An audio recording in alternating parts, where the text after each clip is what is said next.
gráfica divulgada en redes sociales de ONG españolas y guatemaltecas. A esto me refería con Norte Sur. En realidad es una muestra de ONGs españolas y guatemaltecas. Bueno, el contenido de esta presentación se limita a estos 5 elementos. Vamos a contextualizar un poco el tema, un poco la metodología, algunos resultados de la investigación que se está realizando, unas pequeñas conclusiones y, por supuesto, tema de discusión para después. Bueno, a modo general, para empezar, conceptualizar quién es el otro. En este caso, se propone en esta investigación el otro visto desde la modernidad. Bueno, es algo un poco complejo, pues esto es más de filosofía, pero para alguien que sea más experto en esos temas, pues igual lo puede ir comentando después, pero así a grandes rasgos es el otro visto desde la modernidad, el otro como sujeto de conocimiento, el otro desde estudiarlo desde una perspectiva. En este caso, se ve al otro como, bueno, desde la modernidad significa las sociedades occidentales.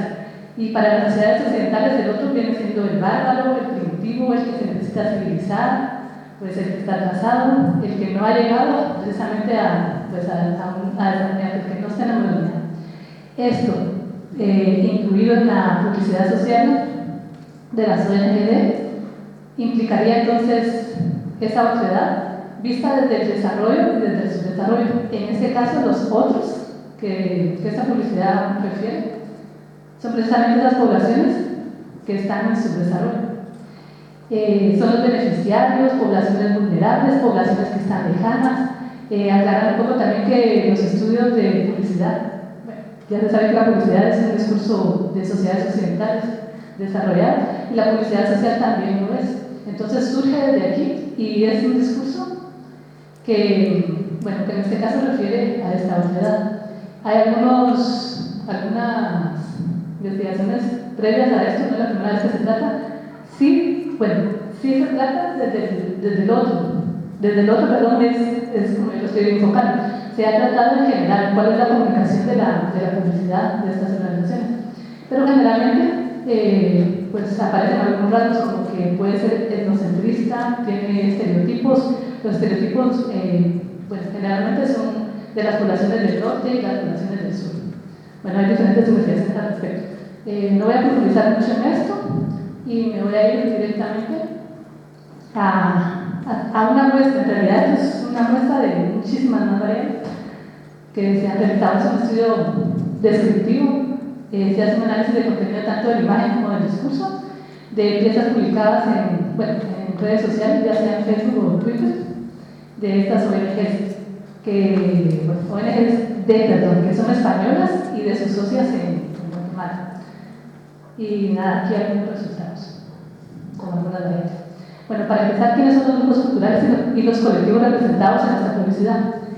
Si nos vamos a las ONG españolas, los grupos culturales más representados en el orden de, bueno, ya pareció que me equivoqué, en primer lugar es África subsahariana, en segundo momento está América Latina y en tercer momento está Asia. Había otra clasificación que era Magreb y Oriente Medio, ellos están en última, como los menos representados. ¿Qué personas representan o qué poblaciones? Generalmente la niñez, poblaciones rurales, poblaciones de damnificados de desastres naturales o conflictos de guerra y refugiados. Si nos vamos a las ONG de Guatemala, ¿quién es el otro? ¿Quiénes son las poblaciones que representan? Generalmente son poblaciones indígenas, población mestiza y también poblaciones rurales, campesinos, mujeres, la infancia y también personas activistas sociales. Aquí tenemos algunas imágenes. Bueno, había muchas, se habían analizado más de 2000 imágenes, pero bueno, esto es como para poner nada más un tema aquí por analizar. Vemos entonces que generalmente son niños los que se muestran. Ha habido mucha discusión acerca de las imágenes que se muestran desde estas organizaciones. Ya existen códigos éticos de de la imagen y eso, pero sin embargo quiero recalcar que estas son imágenes del año del 2011 al 2016, ya que son recientes. Pues vemos que hay generalmente niños, refugiados, mujeres, lo que habíamos dicho anteriormente. Si son las ONG de Guatemala, pues entonces representan, habíamos dicho, también a mujeres y a niños, generalmente, y también hacen, bueno, bastantes representaciones de denuncia, hay muchas representaciones de denuncia. Si nos vamos a una variable, por ejemplo, las representaciones de género, ¿cómo representan en este caso a las mujeres? Si son las ONG españolas, generalmente son madres con hijos, o mujeres pobres, o mujeres víctimas de desastres y guerras. Si son las ONG de guatemaltecas, pues son mujeres campesinas, madres jóvenes, y también hay activistas sociales. Entonces, aquí podemos observar, por ejemplo, las ONG españolas, cómo representan a la mujer. Pues tenemos aquí una figura de la mujer africana con su hijo, este del tsunami de Asia, pues es la abuela y la nieta, mujeres con hijos también de África, mujeres con hijos de América Latina, refugiadas, mujeres, y mujeres pues latinoamericanas. Si son las guatemaltecas, ¿cómo representan a las mujeres?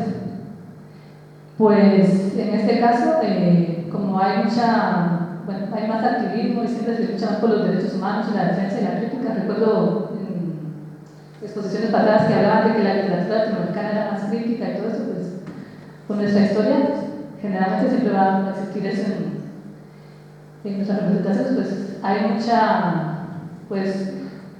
mucho activismo o manifestación por los derechos humanos y todo eso. Bueno, si fueran por culturas, las ONG españolas, ¿cómo se representan? Por culturas estoy hablando de si existe, bueno, en el caso de las ONG españolas, población, representa, por ejemplo, si hay poblaciones del norte y del sur, las poblaciones del norte siempre van a ser profesionales de medicina, van a ser maestros o personas dando algún tipo de ayuda. Si son guatemaltecas, pues las poblaciones también, hay poblaciones extranjeras o mestizas locales, que también son profesionales, que también dan ayuda. En este caso a mujeres, a niños y a poblaciones indígenas. Pues aquí tenemos una muestra de algunos anuncios de las ONGs de español. Bueno, aquí podemos ver pues, chicos de África con un profesor blanco dándoles clase, una mujer blanca con otro niño africano, o una mujer blanca y una mujer negra, la que tiene el poder de ayuda a la blanca. Igual aquí, esto es de Asia, es una cooperante y bueno, esta es en sí cuando se presentan dos culturas. Y si fuera en el caso de Guatemala, pues aquí están poblaciones indígenas que están cocinando, una mujer mestiza que les está ayudando. Igual aquí están ayudando, siempre están las poblaciones indígenas y las mestizas o los blancos ayudando. Aquí es donde más representan, en este caso son personas que están cooperando con las personas indígenas, poblaciones indígenas, generalmente mujeres. ¿Quién es la voz protagonista en estos anuncios? Pues tanto en las ONG españolas como guatemaltecas, la voz principal es la de la organización. Generalmente los colectivos nunca están hablando, nunca tienen ningún tipo de voz. Y si lo hacen es solo para agradecer. Esta, por ejemplo, es una publicidad de una ONG española. Mi voz para ellos, la voz blanca para la voz de la mujer negra. O esta, gracias a ti. Gracias a ti, esta persona, mujer, niña, indígena, puede estudiar. ¿Qué conclusiones hay? Podrían haber muchas, pero a nivel del discurso nada más coloco algunas. El discurso generalmente es un discurso, si es de la ONG española, son discursos desarrollistas. Es el primer lugar. El desarrollista significa que tenemos que ayudar a los otros, ya sea a nivel educativo o a nivel de proyectos de desarrollo. Hay que ayudarles. También hay un discurso caritativo asistencial que se centra generalmente en recaudación de fondos. Y en tercer lugar hay un discurso de desarrollo crítico que en algún momento expone la realidad de estas poblaciones y la forma para solucionarlo. Si estamos hablando de ONGs guatemaltecas, pues en primer lugar aparece el discurso de desarrollo crítico. donde, bueno, generalmente se está exigiendo pues la protección de los derechos humanos, denuncia de injusticias. Hay muchas personas que también, hay ONGs exclusivamente que reclaman eso. Muchos, bueno, la realidad complica también a muchas personas que critican y denuncian o mueren. Entonces, hay organizaciones que se dedican pues, a proteger a estas personas. El discurso también es desarrollista. Y finalmente, en un tercer momento, el discurso de denuncia. ¿Qué se puede hacer para la discusión? ¿Qué se propondría? Bueno, la publicidad social de las ONGs, como sabemos, la D significa desarrollo. Sería cuestionar si puede existir un discurso, en este caso postdesarrollista, si realmente puede existir una publicidad social que no fomente precisamente ese discurso desarrollista. Hay algunos autores y algunas investigaciones como de Mesa Powell que dicen que puede ser posible realizar algún tipo de comunicación que cuestione precisamente esos modelos de desarrollo, que muchas veces dichos modelos realmente están a la par de los intereses del mercado. Lo que se pretende en realidad es cambiar esos valores, pretenden cambiar algún tipo de valores para que se adapten al consumo o al mercado. Bueno. Y también hay otro que indica que pueden existir enfoques para la ciudadanía global, donde tanto poblaciones del norte como del sur se den cuenta que muchas de las situaciones de injusticia, pobreza, exclusión, marginación que se puede realizar a nivel mundial, pues no solo es que afecte a un grupo en un cierto sitio, sino que finalmente todos estamos, o toda la población está incluida en esta situación. Bueno, esto puede incluirse en otras investigaciones de otras ciencias, pero esto en general, en un principio solo se desea saber cuál es la imagen que se está proyectando de estas personas. Porque como sabemos, tanto los estereotipos y todos los medios de comunicación al final son espejo, pero también son formas de legitimar lo que las personas o las poblaciones piensan de sí mismas o de nosotros. Entonces, eso es una biografía.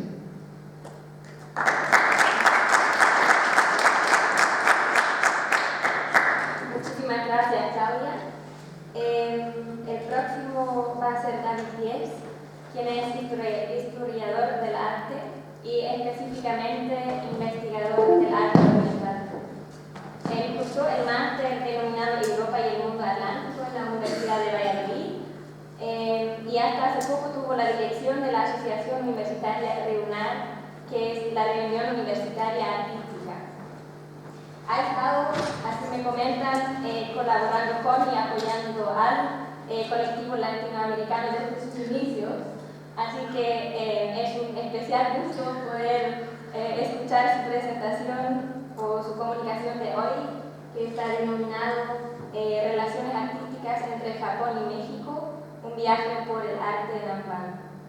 Bueno, pues primero, muchísimas gracias por tu presentación, por tus bonitas palabras. Siempre es un honor participar con Kate. El año pasado ya participé en las terceras jornadas, las segundas jornadas. Es un placer volver a estar aquí. Daros las gracias por invitarme y a todos los que estáis aquí por aguantar ya estas horas de la tarde. Pero bueno, yo voy a hablar un poco de algo diferente a lo que, desde el punto de vista artístico, relacionado con un mundo que quizá no hemos hablado, o sea, no habéis hablado casi nada, que es la relación de Latinoamérica con el mundo oriental. En este caso, de las relaciones tanto artísticas como históricas que tuvo Japón con México, titulado, entre comillas, Un viaje por el arte Nampal, que es un tipo de arte que posteriormente os voy a definir. Hace un par de semanas veía en las noticias el apoyo que el primer ministro de Japón, Shinzo Abe, así como el embajador de Japón en México, ofrecían el apoyo a Peña Nieto, al mandatario de México, tras las disputas que ha habido en Estados Unidos por el famoso muro de Donald Trump. Así que pensé que sería bueno hablar un poco de estas buenas relaciones que han existido entre ambos países. Unas grandes relaciones que se han mantenido desde el siglo XVII, desde primeros del XVII, con sus altibajos, pero que siguen existiendo en la actualidad. Antes de empezar a desarrollar un poco todo, me gustaría decir que esta pequeña investigación, esta pequeña comunicación, está basada en los estudios de una persona llamada Rodrigo Rivero Laic, que es un viajero apasionado, coleccionista y anticuario, uno de los más importantes del comercio de arte oriental en México, y quien innova en la repatriación de elementos originales mexicanos traídos también desde Asia, que es un poco también lo que va a basarse en esta comunicación. Todos los elementos artísticos que viajaron a través del Galeón de Manila o a través de otros elementos desde un lado a otro. Y la pasión por el arte antiguo le ha llevado a realizar profundos estudios y también es un poco lo que os voy a hablar un poco yo aquí. De esta forma en la que he titulado a este apartado de presentación 400 años de la relación bilateral entre Japón y México, es un poco el aniversario, la conmemoración que se realizó en 2014 en torno al centenario, a los 400 años que existieron desde 1614, cuando se envió la primera embajada importante desde Japón a México, que en aquel momento, bajo dominio colonial español, era conocido como Nueva España. Es importante a través de las relaciones comerciales que existían entre Manila, entre Filipinas y Acapulco. De aquí se estableció ese contacto con otras islas cercanas, como en el caso sería Japón. Y aquí, si luego quedan algunos minutos, os voy a poner un enlace, algunos de estos enlaces que os he dejado de algunos vídeos y de algunas pequeñas noticias que hablan sobre estos actos conmemorativos.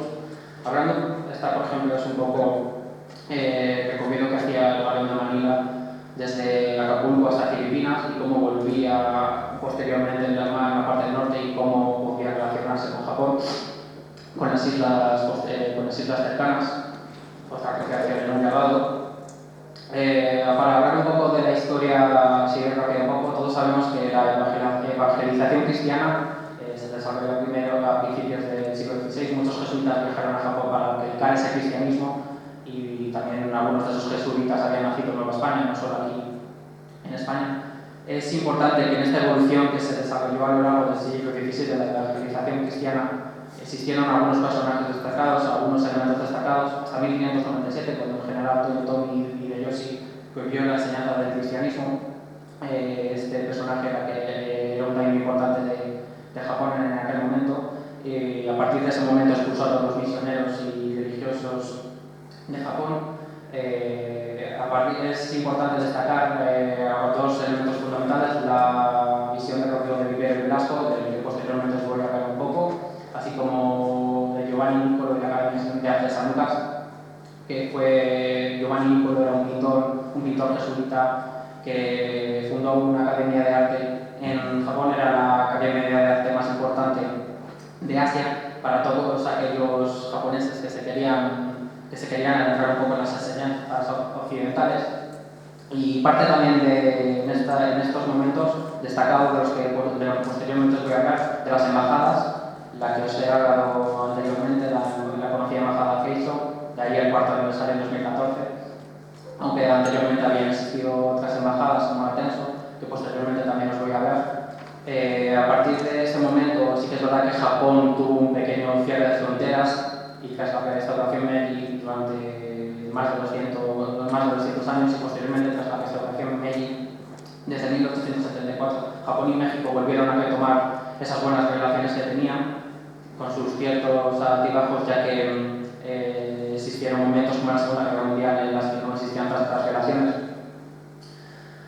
Importante también de esa que os he puesto, por ejemplo, un grabado de esa expulsión de los cristianos que se expulsaron de Japón, el famoso episodio de los mártires de Nagasaki, de los 26 mártires cristianos crucificados allí porque no se querían ir del país. Y esta es un poco más o menos la historia basada entre las relaciones entre ambos países.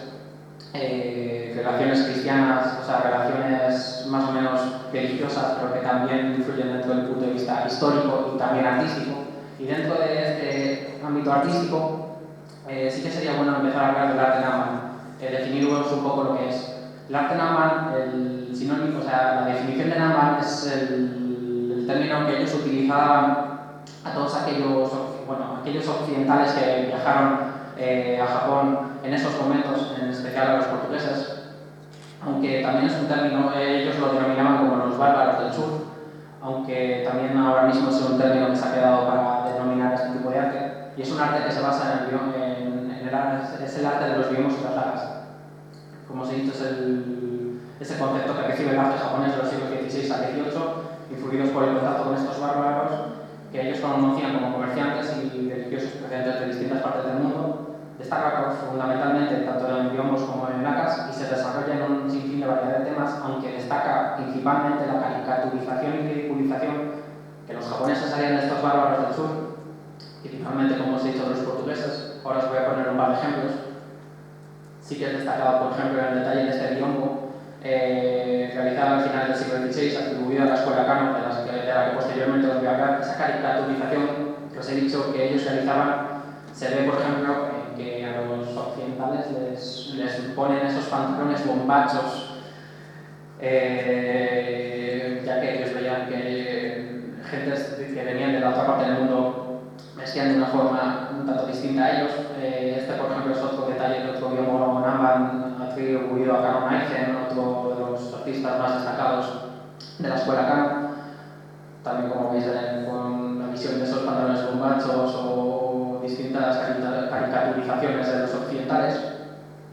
¿Cómo influye este tipo de arte japonés en México? Pues realizando este tipo de elementos, por ejemplo, de este biombo Nama, con el título Palacio de los Reyes de México, de un anónimo novo hispano. Al fin y al cabo, posteriormente, viajando a través de esas relaciones comerciales, este tipo de arte influenció mucho en la realización del arte novo hispano posterior, en la utilización de algunos elementos como es el color dorado, que destaca, por ejemplo, mucho en las pinturas del periodo Momoyama a partir del siglo XVI en Japón.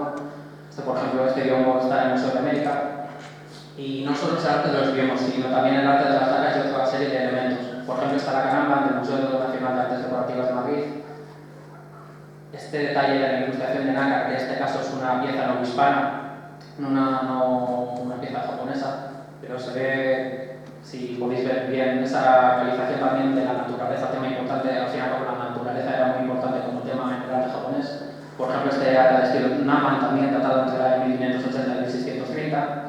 O por ejemplo esta caja de elementos o esta polvera, ambas piezas procedentes, por ejemplo, del Museo Nacional de Arte Antiguo de Lisboa, que tiene la colección más importante de arte Nama en Europa, y la otra principal colección que hay de arte Nama, creo que está en Kobe, en Japón.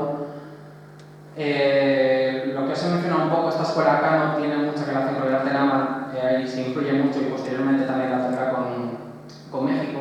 Fue una escuela de pintura japonesa que se desarrolló a partir de este periodo Momoyama, un poquito antes quizá, promovida por Kano Masanobu, y puso el desarrollo de este tipo de arte relacionado con el Nama por sus características. Quizá el artista más destacado de este tipo de arte es Kano Itoku.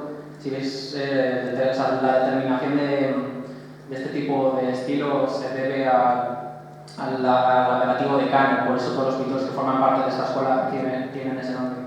Y uno de los pintores más sobresalientes, Kano-doni, asociado a la orden franciscana, fue el primero en llegar a México, a Manila, en el año 1603, llegando a colaborar con la familia González. Sí que es verdad que una vez que muchos japoneses, cuando llegan aquí, toman la fe cristiana, se bautizan y toman apellidos españoles como este, y desarrollando posteriormente la escuela Kano en Latinoamérica a partir de este momento. Aquí algunos pequeños ejemplos de biombos de arte de la escuela Kano para que veáis que son muy similares a los del arte Nama. Por ejemplo, este tigre leopardo del Museo Victoria and Albert de Londres, este titulado Leones Chinos, un biombo de 6 hojas de Kano Itoku, el artista que se mencionaba anteriormente. Como podéis ver, el tema de la naturaleza se desarrolló de una forma muy clara. Esta, por ejemplo, también de Kano Itoku, que son leones guardianes chinos. ¿Y cómo se demostró esa influencia, esa relación entre Japón y México y Latinoamérica? Principalmente en ciertas cosas, principalmente a través de los días que ya os he mencionado. Y la más importante, entre ellas, el Pabellón de Manila, también conocido como la Nao de China, que recorrió la ruta México-Filipinas de manera interrumpida durante más de 2 siglos. México recibía sobre todo mercaderías y exóticos tesoros para ellos, seda, algodón, especias, a lo que posteriormente se incluyen elementos artísticos como las lágrimas, los biombos y los marfiles. Y Filipinas, que recibía a cambio vagas de plata, de oro, cacao, café, ciertos elementos que se desconocían algunos en parte y que en otro sitio había. Que destacar también fundamentalmente en el intercambio comercial de tanto histórico, o sea, una parte de artístico, el dinero que salía de Nueva España, que es el término que recibía México para aquel momento, hacia Asia. Se calcula que en estos 250 años de relaciones comerciales salieron más de 400 millones de pesos hacia Oriente. Aquí, por ejemplo, tenemos una recreación de unos buques cambiados un temporal en el Océano Pacífico, de un grabado que existe en la Biblioteca Nacional de París, o una especie o también un grabado que determina este barrio de Manila. Y hablando del peso y de todo ese dinero que salió desde un sitio hasta otro, por ejemplo, os quería mostrar, por ejemplo, esta moneda conmemorativa que se realizó para conmemorar esto. Y el otro elemento importante, la otra vía importante que destaco más, el tiempo de las embajadas. Al fin y al cabo era, ¿cómo llamarlo?, un grupo de gente que, o sea, hubo varias, no solo de la que os he hablado anteriormente, la embajada Keiso, que era la más destacada. Anteriormente ya había habido varias.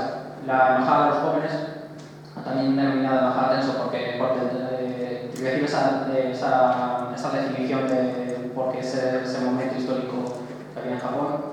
En febrero de 1582, Alessandro Valdignano, un religioso junto a otros 4 jóvenes adolescentes, parientes de los daimyo de Kyushu, partieron para pedir pleitesía al rey español y obediencia al Papa. Posteriormente os voy a enseñar un par de grabados que muestran esa visita de estos 4 jóvenes.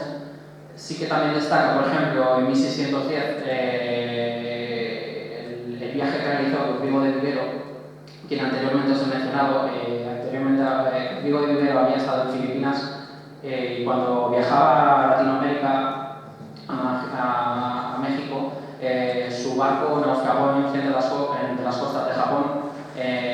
Se quedó allí durante 9 meses, si no creo recordar mal, y se quedó un año visitando, o sea, estando en las islas japonesas, para posteriormente viajar al galeón San Buenaventura a México, que para ellos fue un gran acontecimiento porque estaba acompañado de muchos japoneses, pero los cuales algunos de ellos, como os he dicho anteriormente, se convirtieron a la fe cristiana. Para ellos era un acontecimiento muy importante, incluso en la iglesia de San Francisco de México, el 23 de enero de 1611, si no recuerdo mal, lo organizaron como una especie de acontecimiento muy importante. Y otra embajada destacada, la de Data Masamune, uno de los señores feudales más destacados de la época, que viajó también dirigido por Hasekura Rokoemon, que es el samurái a cargo de la expedición, que también quiso visitar a través de México, primero viajando por el Pacífico y luego por el Atlántico hasta nuestro país y luego para pedir pleitesía al Papa. Aquí, por ejemplo, os muestro 2 retratos de Alessandro Valdignano, que anteriormente os he hablado. La embajada de los jóvenes, de estos 4 jóvenes, por ejemplo, que se ven en este grabado, el viaje que realizaron estos 4 jóvenes para pedir pleitesía al rey en Escorial y posteriormente al Papa. Aquí podemos ver un grabado que les muestra a estos miembros de la embajada sobre la recepción que hizo Felipe II, y aquí la recepción que tuvo del Papa. Y en la posterior embajada, enviada por Data Masamune, este es el personaje de Hasekura Tsunenaga, el samurái destacado, porque aquí en un grabado presentado a la izquierda, destacado porque en España se quedaron junto a varios japoneses en Corea del Río, de ahí la estatua que os tenéis a la derecha, y que para ellos, imaginamos por aquella época en Andalucía que viniesen japoneses, lo tuvieron como algo súper extraño. Un detalle de una pintura que reflejaba esta delegación de Hasekura, 2 cartas que envía este samurái al rey Felipe III y la otra al duque de Lerma. Y para terminar, algunos grabados, un grabado de Pablo V, en este caso recibiendo la audiencia de Hasekura, de la embajada Keiso. Como conclusiones, la llegada de estos japoneses se llevó a través de la mano de China, esa influencia artística, a través de las embajadas que hemos visto, un éxodo principal que se desarrolló principalmente entre los años 1614 y 1624. Viajaron tanto religiosos como artistas, y esa influencia a través de esos artistas llevó al arte naman que hemos visto a desarrollar posteriormente a influencia en el arte hispano posterior, para que este tipo de arte se desarrollara posteriormente en México. Y me voy a callar ya porque creo que me paso el tiempo y me van a Muchísimas gracias. Muchísimas gracias, David. La próxima exposición es de Carla Baile Guzmán, que es estudiante del curso de Interpretación Teatral en la Escuela Superior de Arte Dramático de Castilla y León, donde está realizando un intercambio de un año por parte de la Universidad de Guadalajara, en México, y en el margen de la licenciatura de Arte Dramático para la Expresión Teatral. Yo personalmente estoy muy curiosa de esta exposición específicamente, que lleva el título Dulces son los frutos de la adversidad. Bueno, muchas gracias, Jana, y gracias a todos por estar aquí. Y bueno, antes que otra cosa, quisiera decirles que yo no vengo a defender una tesis, yo vengo a hablarles de una experiencia personal y bueno, hablarles de las necesidades de gente, como gente de teatro y de alguna problemática que aquejan a mi país en estas circunstancias del problema económico y de también cuando escuchaba a los compañeros de filosofía, ¿no? Cuando sucede este tipo de cosas en nuestro país, surge esta necesidad de hablar como gente de teatro y de plasmar esas necesidades desde la escena. Entonces, bueno, me permito leer primero pues una postura personal y luego daré la pauta para hablar del problema de mi país. Hace algunos años en la escuela, después de un ensayo muy confrontador tanto como estudiante de teatro como a nivel personal, se acercó el profesor y director de montaje y nos dijo: el teatro es superior a nosotros como individuos, puesto que en él se vuelcan los sueños, las pasiones, los miedos, las alegrías, las fantasías, lo más lumínico y oscuro del ser humano. Por ello, su complejidad. El teatro ha existido y existirá con o sin nosotros. Nuestro papel es prescindible. La pregunta debe ser si nosotros, si ustedes, son capaces de vivir sin él. La respuesta me ha llevado por muchos caminos y hoy estoy aquí, por ejemplo, al otro lado del mundo. Llegué cargada de sueños y grandes expectativas, segura de quién era y qué era lo que quería en la vida y en el arte. Sin embargo, la vida se encarga de replantearnos nuestras afirmaciones, ya que, como dijo el filósofo Heráclito, nunca nos bañamos en el mismo río, puesto que ni yo ni las aguas son las mismas. Y esa frase cobra sentido en el preciso instante en que las adversidades se presentan, como el llegar a este país y sentirme extranjera, extraña, fuera de él. Las miradas se tornan inquisitivas, las palabras ininteligibles y el tono vocal se asocia al desprecio, dando paso a preguntas, muchas, planteadas e interiorizadas anteriormente, pero nunca con tal fuerza. Y así uno comienza su recorrido, con un shock cultural, pero con una visión entusiasta por una nueva experiencia personal y académica en la cual volcar mi postura social y cultural y nutrirme otro tanto de mi entorno. Sin embargo, es otra la realidad con la que me topo cuando llega la noticia de los recortes presupuestales por parte de Secretaría de Educación Pública de mi país y se me es negada la beca económica a razón de priorizar carreras con mayor relevancia.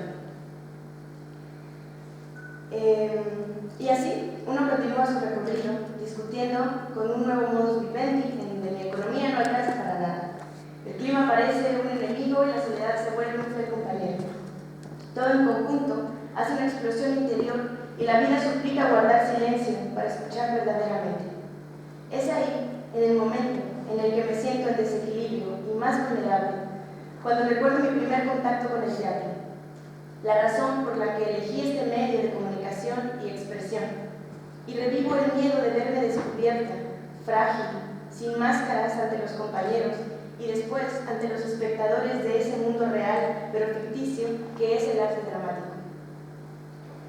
Es en ese momento en el que mi fragilidad y mi silencio me lleva a comprender la magnitud de aquello a lo que hacía referencia mi profesor, de mi pequeñez ante lo que el teatro significa, Y solo entonces, en los momentos en que la estabilidad se ve perturbada, surge la necesidad de reinventarse, de adquirir nuevas posturas sociales. Solo así puedo comenzar y empatizar con el mundo y las situaciones que nos aquejan como humanidad, y entender por primera vez en carne propia algunas emociones que los artistas plasman en sus obras, haciendo de su dolor y sus preguntas una forma bella de contemplar la vida.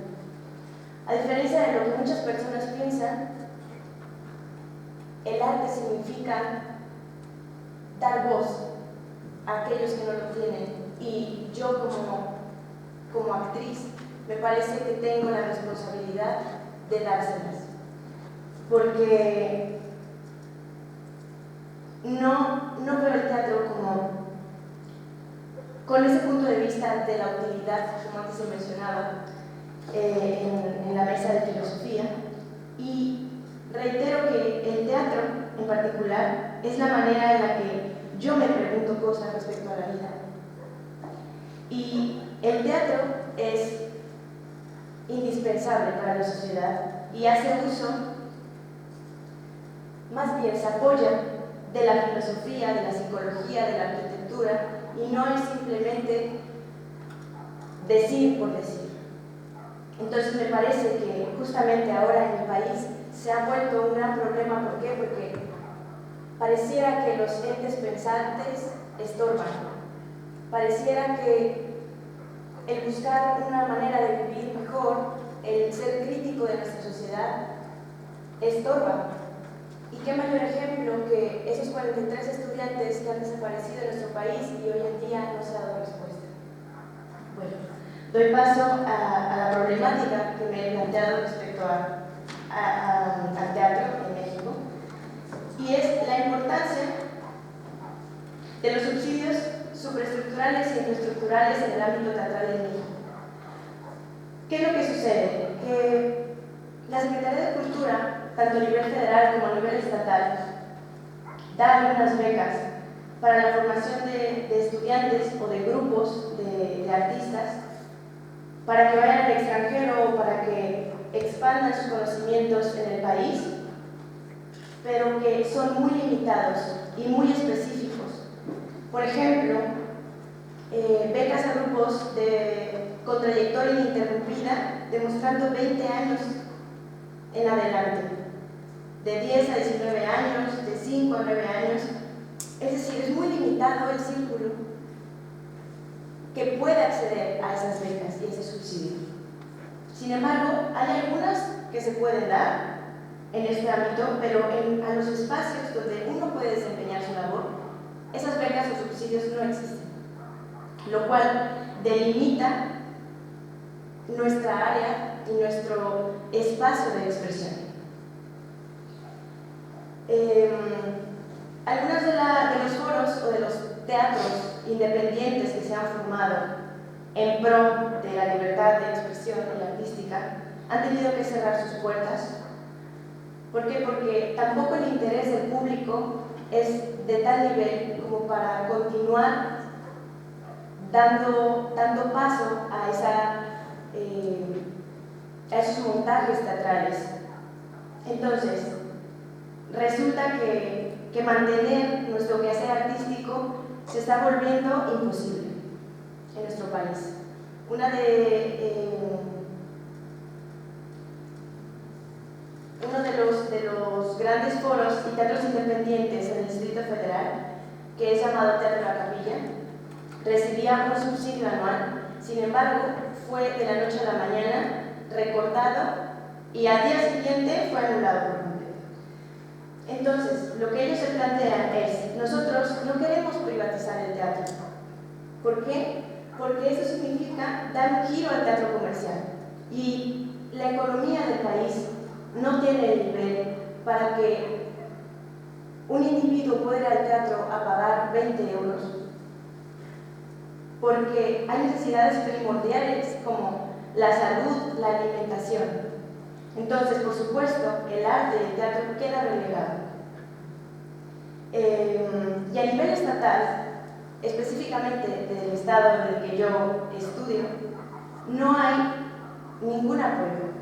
a estos foros independientes o teatros. De tal manera que Conaculta, que es el Consejo Nacional para la Cultura y las Artes, afirma que en Jalisco, en la capital del estado, hay 25 teatros y decenas de artistas y grupos independientes tendrían que pelearse, sobre todo los de la Universidad de Guadalajara y el gobierno del estado, los más activos y mejor equipados, con alternativas. Sin embargo, no es un negocio para la ciudad. Y el problema es, ante todo, el poco público que existe. No es un negocio, de tal manera que hemos tenido que cerrar muchos de estos foros. También tenemos que saber que estos foros son una fuente de empleo y que el subsidio por parte del gobierno hace que el costo sea simbólico, que nosotros podamos acceder al teatro, al arte, a la cultura de una manera fácil y como tiene que ser la educación para todos. Sin embargo, no es lo que está sucediendo en mi país.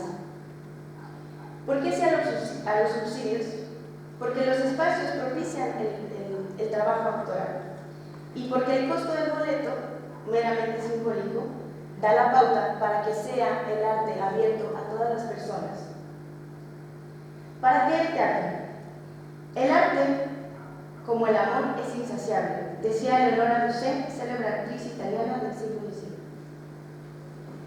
Yo estoy convencida de que el teatro es capaz de convocar y unirnos para entablar el diálogo, la creación y hacer consciente lo inconsciente, sin importar las banderas, los idiomas, los colores.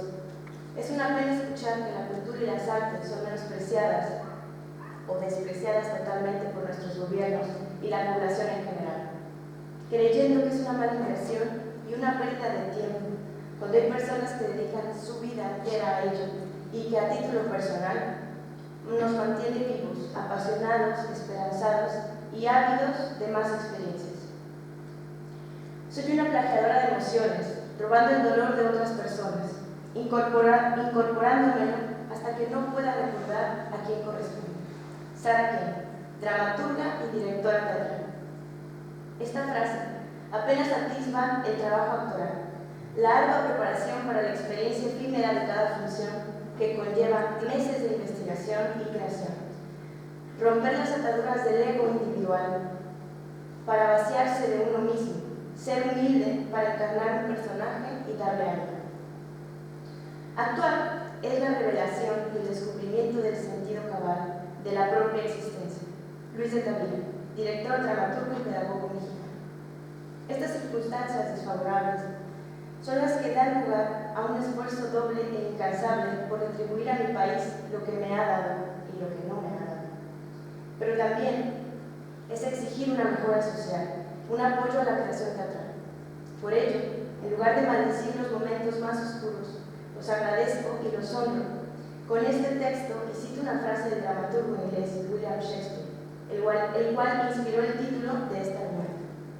Dulces son los frutos de la adversidad, que como un sapo feo y venenoso, lleva en la cabeza una preciosa joya. Muchas gracias.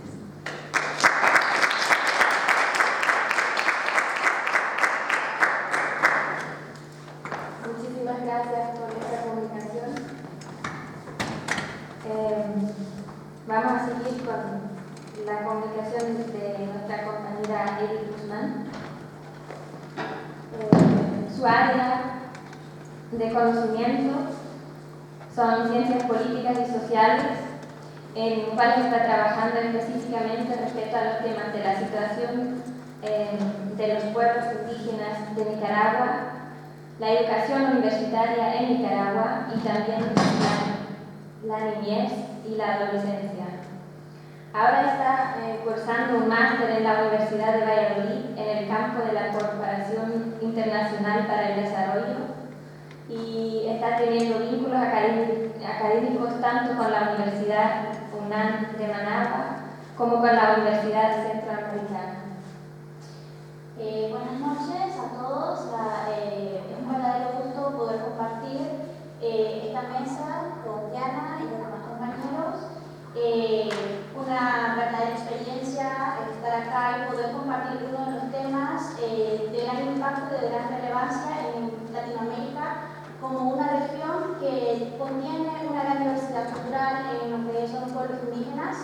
Yo voy a hacer una pequeña generalización acerca de la condición sociopolítica de los pueblos indígenas del Pacífico de Nicaragua, sí, un estudio de caso de una comunidad indígena del Pacífico de Nicaragua que está enfrentando serios conflictos en la defensa del patrimonio y los derechos de los pueblos originarios. Primeramente les voy a hacer una pequeña caracterización de cómo estamos en el contexto general para llevarlo de lo macro a lo micro. En la parte latinoamericana, según los grandes estudios que ha hecho en sí la CEPAL, he tomado los de la CEPAL porque me parece uno de los más concretos en comparación a los del PIB y a los de UNICEF. Para el 2014, la CEPAL dice que reconocidos en Latinoamérica hay aproximadamente 826 pueblos indígenas y hay una aproximación de 200 que todavía no se autorreconocen como pueblos indígenas. Hay una manera de cuantitativa unos 45.5 millones de indígenas, lo cual se podría cifrar como del 8 al 9% de la población latinoamericana en total, donde podemos ver que los 10 países por orden cuantitativo que poseen mayor población en el área latinoamericana, lo que favorece a Bolivia, la parte de Perú, México, Chile, Ecuador y Colombia. El resto son centroamericanos, que lo vamos a abordar de esta manera en la siguiente diapositiva. Es importante saber que dentro de estos países, 15 de los 20 países que han ratificado, que han firmado y ratificado el convenio de la OIT, Nicaragua es parte de uno de esos países que ha estado dando seguimiento a estos tratados, a estos acuerdos. Pero, ¿qué tanto impacto ha tenido? Entonces, no solamente se trata de firmar un tratado, sino de cumplir la demanda y favorecer a la población. En el contexto centroamericano, ¿cómo estamos? Podemos ver por la puntuación numérica que Nicaragua se encuentra en el tercer lugar de los países centroamericanos que tienen mayor población y que igual en su organización, superada lógicamente por Guatemala, que es uno de los que tiene mayor diversidad centroamericana, y en el contexto nacional.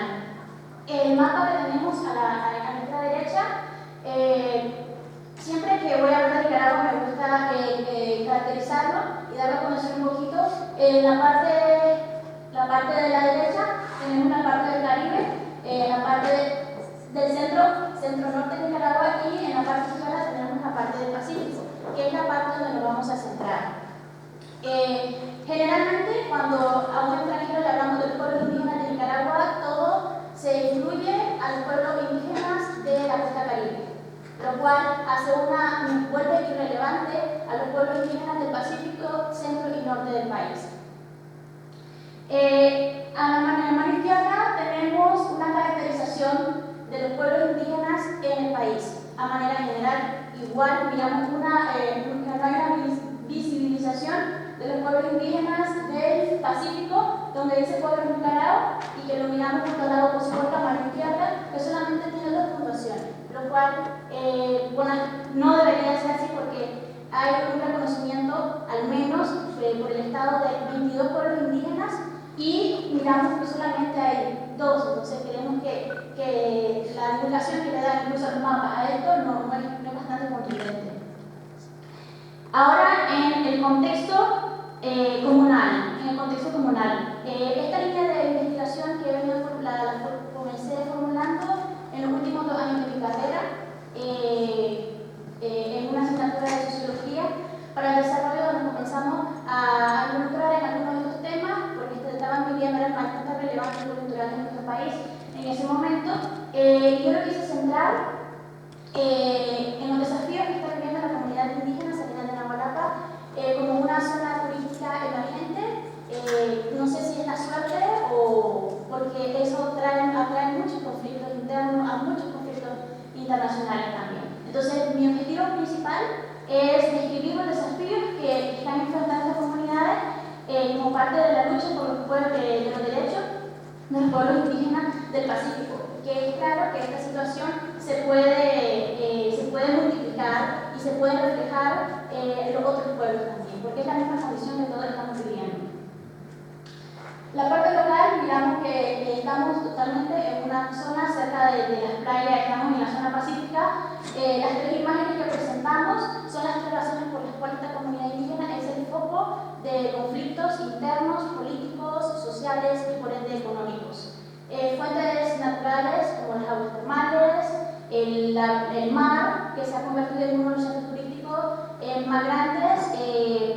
Es importante saber que ha sido una de las sedes mundiales de surf, sedes internacionales también, entonces eso ha traído mucho turismo, mucho conflicto, muchos intereses y también que es productora del 10% de sal nacional.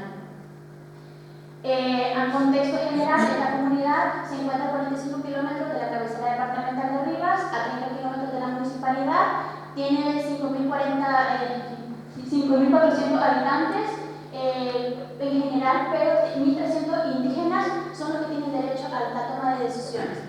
A la toma de decisiones, pero en el padrón electoral solamente tenemos 500 que son los votantes originarios, que no son los mismos votantes nativos. Tenemos que se hacen elecciones cada 2 años, posee un título real desde 1877, en ese título real están incorporadas las 1090 manzanas de patrimonio cultural que tiene y tiene 144 títulos supletorios extendidos por el Gobierno de Reconciliación y Unidad Nacional.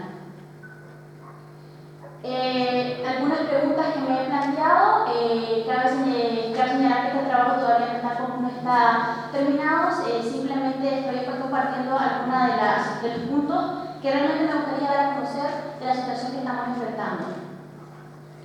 El problema principal y algunos factores externos. Factores principales que atañen a este pueblo y al otro pueblo del Pacífico, como es la defensa del patrimonio comunal, que son las tierras, la violación a la autodeterminación de los pueblos y el desamparo jurídico para los pueblos originarios del Pacífico. En el desamparo jurídico es una de las mayores problemáticas porque solamente los pueblos de la costa caribe cuentan con una ley de protección. En el caso de creo que de 2006 por ahí se introdujo la ley para los pueblos del Pacífico Centro y Norte de Nicaragua, la cual todavía no ha tenido una respuesta por parte de los dirigentes de la Asamblea Nacional, bastante preocupante.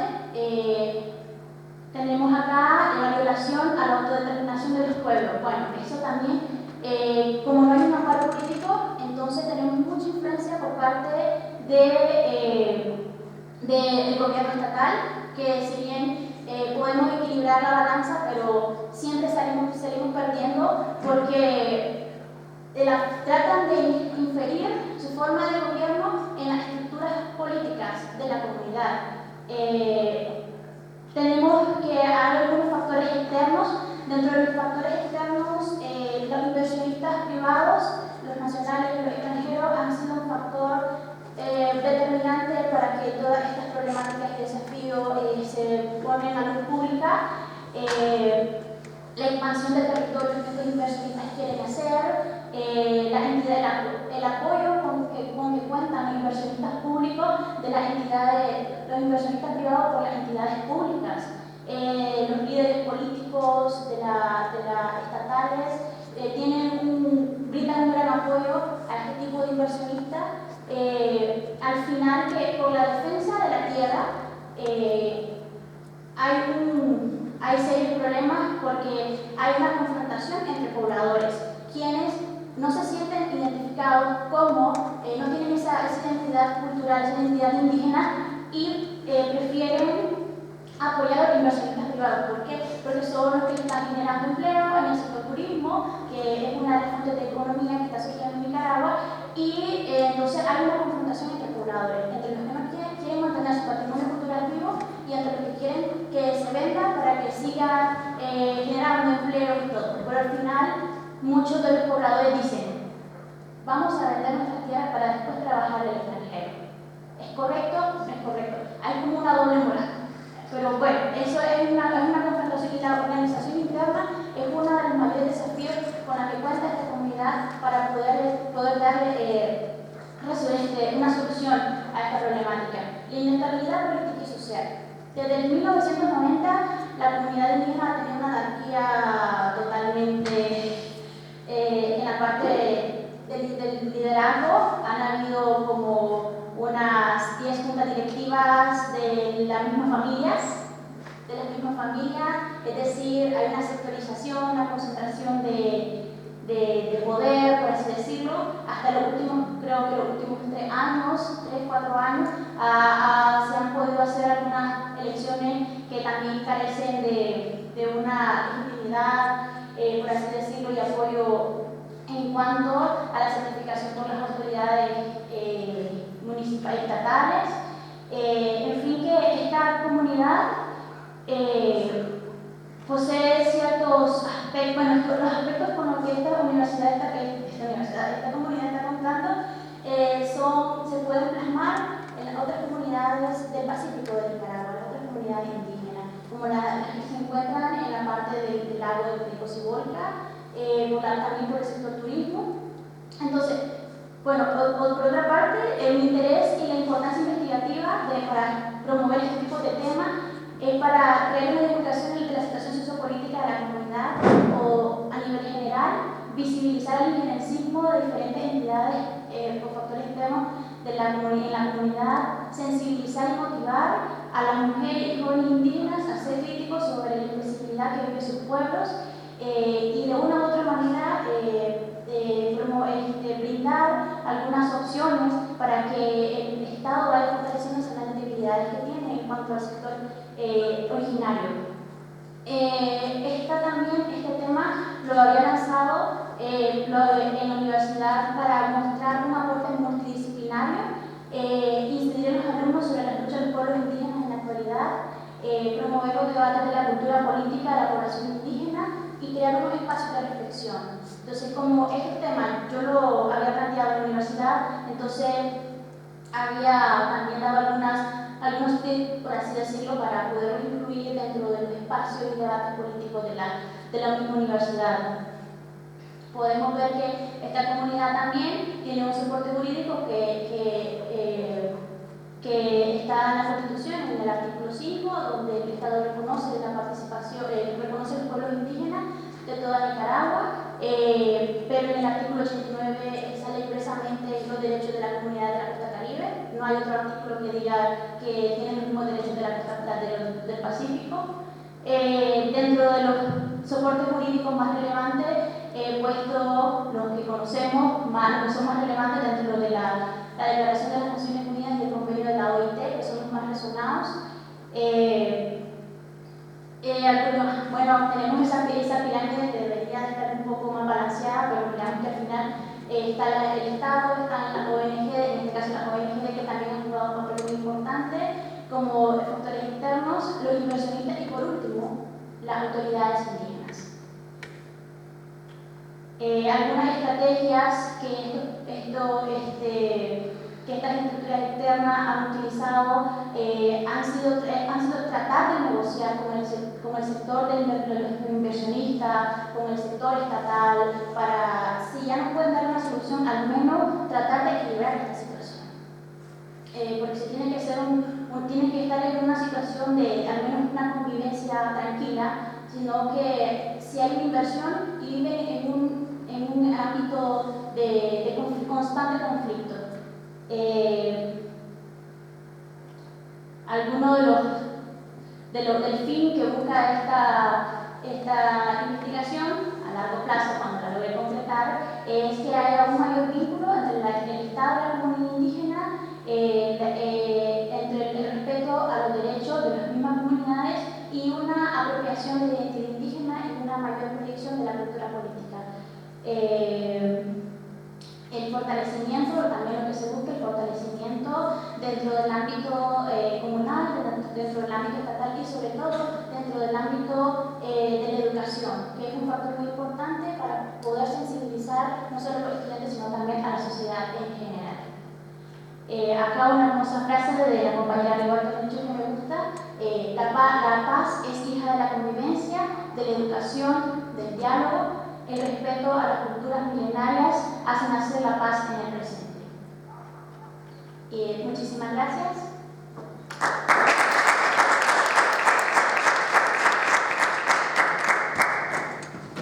gracias, Edith.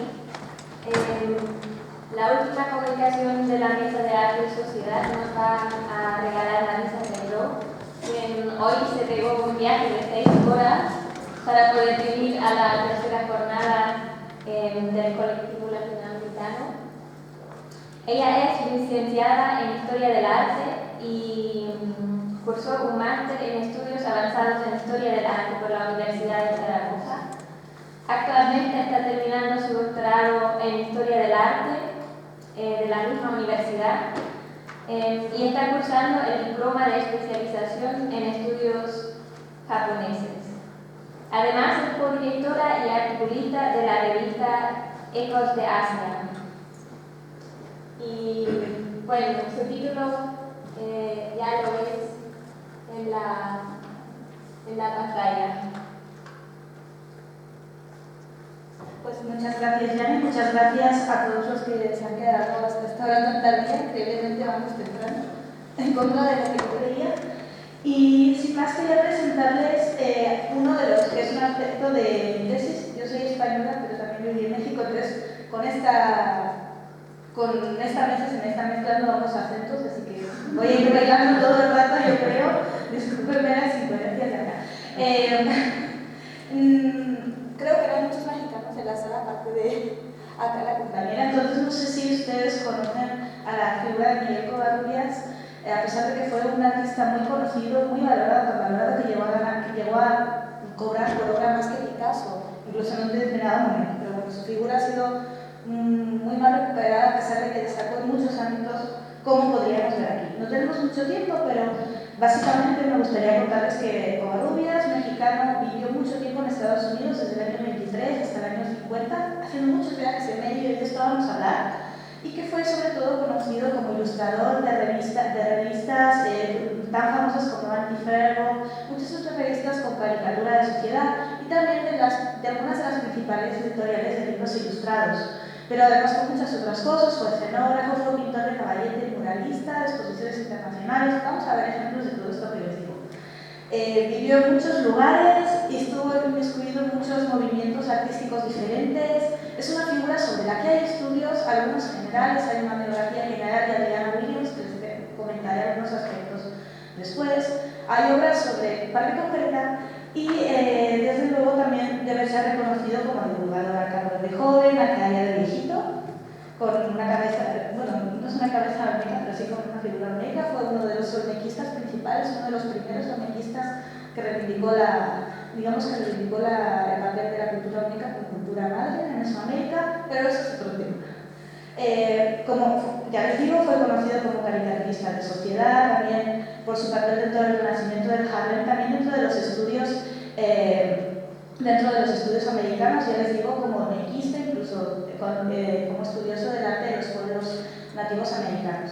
Pero también fue conocido como un gran artista de lo exótico, aparte de lo mexicano, aparte de lo indígena, de muchos diferentes lugares.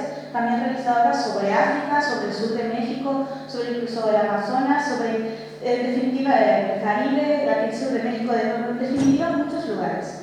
Pero yo me centro en el área, yo estudio dentro de mi tesis la relación de Covarrubias con el Asia-Pacífico en 4 facetas, que son la faceta de viajero, la faceta de coleccionista de arte, la faceta de creador, como pintor, incluso como cineasta, hizo muchas cosas, y sobre todo como difusor. En este caso yo les vengo a presentar la faceta de viajero, pero para que sea un poco más amena la voy a ilustrar con algunas de las obras que él fue realizando a lo largo de sus viajes.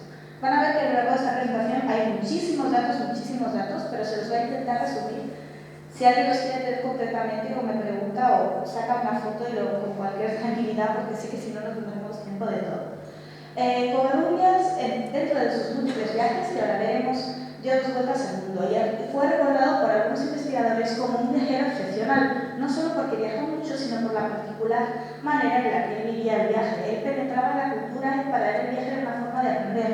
Muchas veces se molestaba en aprender el idioma del lugar, idiomas que no tenían nada que ver con su castellano natal, con su inglés adquirido, como podía ser el malayo para poderse mover por el sudeste asiático, como podía ser el zapoteco cuando fue a investigar a Tehuantepec, al sur de México. En definitiva, es algo que pueden leer de forma más extendida en esta cita de uno de los que fue su colaborador, Fernando Gamboa, museógrafo, pero vamos a centrarnos en los viajes que hizo por esta parte del mundo, que es la que yo estudio. Vamos a ver cómo Covarrubias estuvo en Filipinas, estuvo en Java, pero sobre todo estuvo muy poquito en Japón, veremos, pero sobre todo estuvo en Bali y también estuvo en China, una faceta que no había sido muy reconocida hasta que justamente a la vez comenzamos 3 investigadores casualmente a centrarnos en aquello. Y ponemos en duda otro de sus viajes que siempre se comentó que eran ciertos, que eran los mares del sur. Yo creo que esto no pudo tener lugar por motivos que les voy a explicar. En definitiva, vamos a ver que Covarrubias es un viajero, digamos, siempre muy estético, muy emotiva, pero que tiene una ansia principal que es el conocimiento. Un conocimiento que puede adquirir porque es un artista cotizado y tiene un dinero, digamos, que puede invertir en el viajar. Pero además tiene una suerte extraordinaria, como vamos a ver, siempre hace los amigos más increíbles que le facilitan mucho todos estos contactos y todos estos conocimientos. Donde viaja, de todos estos viajes, viajó también al sur de México, a Guatemala, por Europa, al norte de África, pero nos interesan las 2 vueltas al mundo que da. Antes de comenzar, quiero ver por qué viaja Covarrubias. En algunos casos va a viajar por trabajo, como todo el mundo, para visitar a la familia a México constantemente, por investigación. Vamos a ver cómo recibirá una beca de investigación para publicar un ensayo científico sobre Bali, que todavía se considera el ensayo principal divulgativo sobre la isla, y sobre todo cómo viaja por placer. Y es que la primera vuelta al mundo que da en el contexto de su luna de miel. El 24 de abril de 1930, Covarrubias se casa con una bailarina también de bastante éxito, Rosa Rolando, de nombre artístico, que había sido su pareja ya durante largo tiempo, mayor que bastante más joven que ella. Y el 30 de mayo parten a una luna de miel que pueden extender, ya que él había recibido un premio monetario bastante importante, y que a pesar de lo cual toman una opción bastante barata, que es viajar en un carguero y no en un crucero de lujo como harían muchas otras personas en el momento. Este les va a llevar por diferentes, creo que no se alcanza a leer, pero por diferentes puertos del Pacífico. Ahora nos vamos a detener en este asunto. Y sobre estos viajes, digamos, esta faceta de viajero ha sido relatada, ha sido destacada en muchas ocasiones, pero hay muchas incoherencias en el relato y hay muchas lagunas que he intentado llenar dentro de mi tesis. Aquí lo pueden ver más detenidamente. Se sabe que al principio van en un carguero que es Ochical Springs, de la Thames Line, luego deben cambiar necesariamente a un pequeño barco de la KPM, de la compañía postal holandesa, de las Indias Orientales. Pero lo importante de sus viajes en barco es que en muchas paradas pueden viajar y conocer algo de las culturas del lugar. Además, a Covarrubias le gusta especialmente filmar muchas veces como documentación. Algunos de estos vídeos, los de Bali, están editados y tienen un gran valor antropológico. Otros son, digamos, más vídeos domésticos, como los de Japón y demás. Además, ni se pueden ver, solo están en VHS, en un documental, los originales se perdieron. Pero además, ¿qué hace en el barco? Aprovecha para pintar y aprovecha para aprender idiomas. Como he comentado, toma lecciones de malayo con un marinero javanés, porque era la lengua franca de todo el sudeste asiático, y la que iba a poder permitir comunicarse en un momento en el que nadie tendría que hablar más que un par de palabras de inglés. Y veamos sin más sus viajes. La primera parada, la que tenemos dentro de la parte ya del Pacífico, de la que tenemos datos y sobre la que no había nada escrito, es en Japón. Yo encontré estas fotografías en su archivo personal, que podemos ver que al menos tuvo una velada de aire libre con unas maicos y con un poco de música con shamisen. Esta acá es la mujer, que es Rosa. Podemos ver que efectivamente estuvieron allá y que no era solo una especulación. También se conservan algunos vídeos que indican que pudo ver bastantes zonas de una ciudad que seguramente fuera Tokio, no se especifica, pero por la parte moderna debió serlo. Y también realizó bocetos de diferentes, digamos, tipologías femeninas, masculinas, que luego le permitieron realizar otros swatches, si ya más detallados, más adelante. La otra de las paradas fue en Filipinas. Sabemos qué pasa con unas 2 semanas en Manila y no sabemos qué hace. Solo sabemos que concede una entrevista a una importante periodista que habla sobre lo que está haciendo Covarrubias en ese momento y que hace otros bocetos que seguramente tuvieron lugar en el momento. Lo que se realizó poco después es este watchet de dos personajes locales vestidos con ropa habitual, con la camisa de... no sé el nombre de la tele, con el vestido manga clara. Pero también sabemos muy poco. Sí que sabemos que luego paran en Shanghái, donde de ver, van con unos amigos que son unas grandes socialites, Ibarra Fritz, una de las parejas más importantes, ven algunas cosas muy relevantes también, y disculpen que vaya tan rápido, pero si no, no hay manera. Tienen la suerte de que en el último tramo de su viaje van a conocer al director de la agencia turística de Bali, que les va a hacer unas visitas estupendas y que les va a presentar en sociedad. Llegan a Bali en un barco de la KPM, como les digo, y enseguida son presentados en sociedad. Se alojan en el único hotel disponible que ven acá, pero enseguida van a oír porque no les gusta algo tan convencional y tan caro también. Aquí conocen precisamente a los músicos y conocen a una persona muy importante, conocen a toda la sociedad, ¿no? Relevante del lugar, pero conocen a una persona muy importante, que es el príncipe Gustavo Arioca. Tenemos que decir que en Bali había muchísima nobleza porque había habido muchos reinos pequeños, es decir, ser príncipe no era algo tan relevante. De hecho, este señor sobrevivía como carpintero, no como príncipe. Pero precisamente estaba renovando su casa y en este pabellón que ven acá es donde consiguen alojarse tras muchas vicisitudes los Covarrubias cuando deciden huir de ese hotel tan masificado, mucho menos de lo que estaba ahora, por supuesto. Era el único hotel de la isla y bastante modesto, por lo que he podido comprobar. Pero gracias a poder vivir en una casa balinesa conocen muchos aspectos que no hubieran sido posibles, digamos, a un occidental común. También eso es porque Miguel se involucra aprendiendo malayo y más tarde aprendiendo balinés, contratando a un profesor y recibiendo lecciones. En definitiva, muchos aldeanos vienen a verles y así es como logran aprender mucho. Y voy a pasarme mucho más rápido porque no va a haber manera. Asisten a una barbaridad de actividades, de espectáculos teatrales, de ceremonias religiosas, de cremaciones que duran días y días.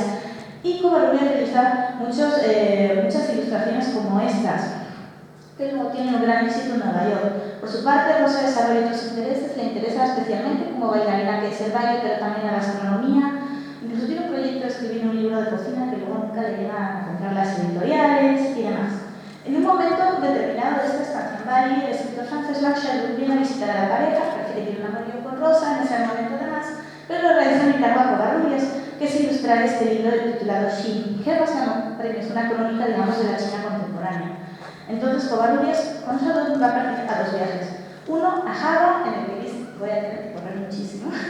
Uno a Java, en el que van a visitar a un sultán, en el que van a poder ver unos bailes cortesanos que también van a presentar. Y también a China, como decimos, para la documentación para este libro. Y de este viaje van a derivar bocetos de vida nocturna, retratos faciales, también imágenes de la ópera de Pekín y de otros espectáculos, que finalmente derivarán en ilustraciones como estas. Vuelve a casa vía Sumatra, vía Ceilán. En Sumatra, por ejemplo, sabemos que están con las mujeres en acabado, que fotografían, que más adelante representa así en un mural. Sabemos que están con los Batak, también en el centro de Sumatra, compran piezas de arte. Sabemos que es una breve parada en Colombo, en Ceilán, de la que se conservan vídeos, pero no fotografías ni bocetos, pero sí, tiempo más tarde, representará uno de estos bailarines cambianos que verán. Y finalmente, vuelta a París, se toma vuelta a casa, va a París, coincidiendo con la Exposición Colonial Internacional de 1931, donde justo reencuentran a sus amigos bailarines balineses que estaban formando parte de la exposición como espectáculo. Y justo, digamos, toda esta crema de la intelectualidad que decimos acá, con la que se reúne y reencuentra, son los que le sugieren que escriba un libro sobre estas vivencias.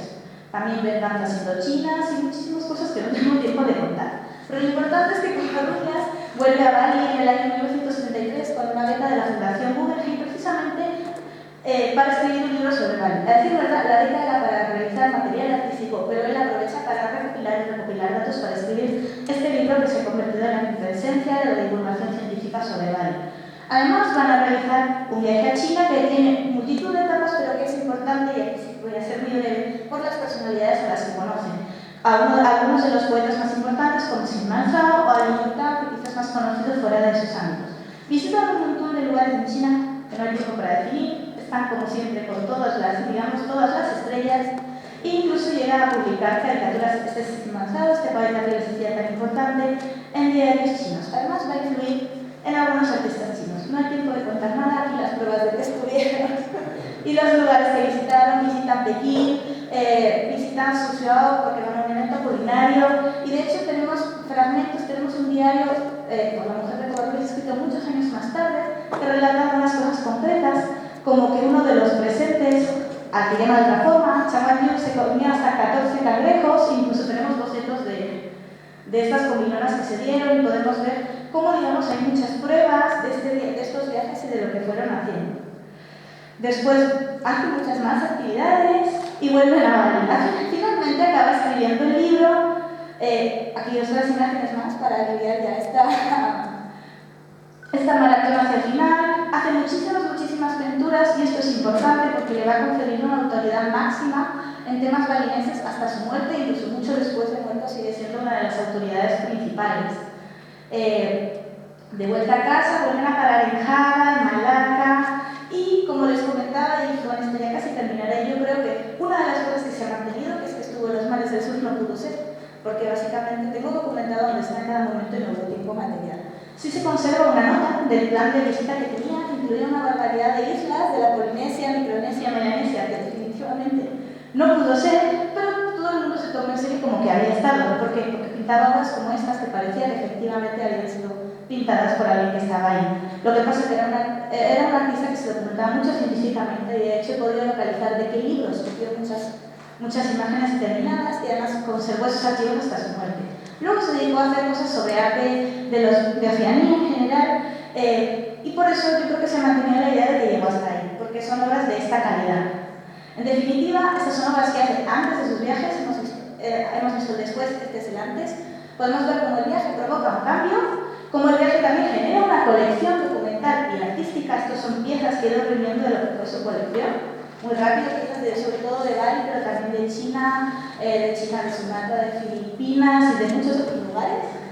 Y cómo influyen artistas conocidos como el arquitecto que comía tantos cangrejos, que es Chan Wanyu, estos covarrubias a la izquierda y a la derecha, Chan Wanyu en medio, vemos como es prácticamente una copia, y muchos otros, incluso algunos tan conocidos como Ash Schiffer o una caligrafista sinoamericana, Yang Yibong.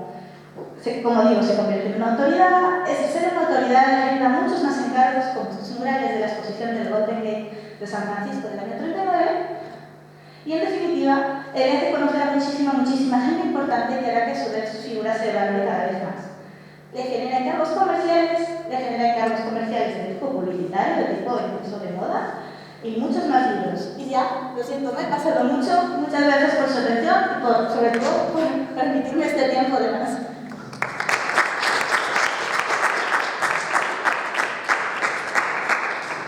Bueno, muchísimas gracias. De hecho, no te pasaste mucho. Y entonces estamos muy bien en el tiempo, que a mí me parece muy bonito porque así podemos estar discutiendo sobre las últimas exposiciones y vamos abriendo ya el espacio para preguntas que probablemente les surgieron.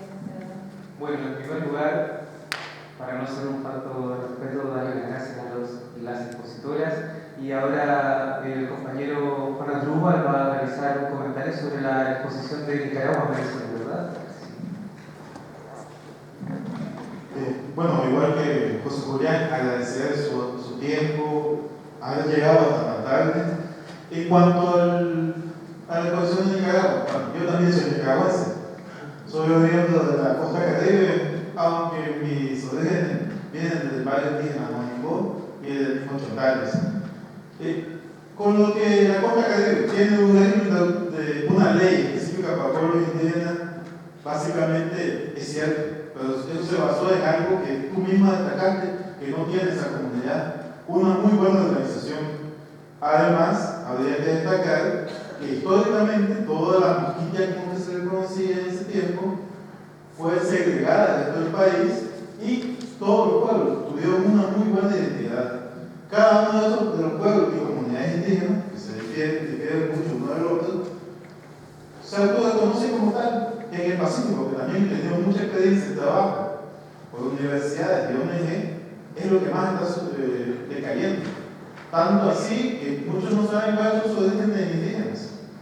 Y yo creo que la investigación tomaría mucha fuerza yéndose a eso, a la autoidentificación, a saber cuáles son sus orígenes, que es lo que permitió que la costa caribe tuviera primero una ley de autonomía, después una ley que por jurisprudencia también se puede aplicar a los pueblos del Pacífico sobre territorio, lengua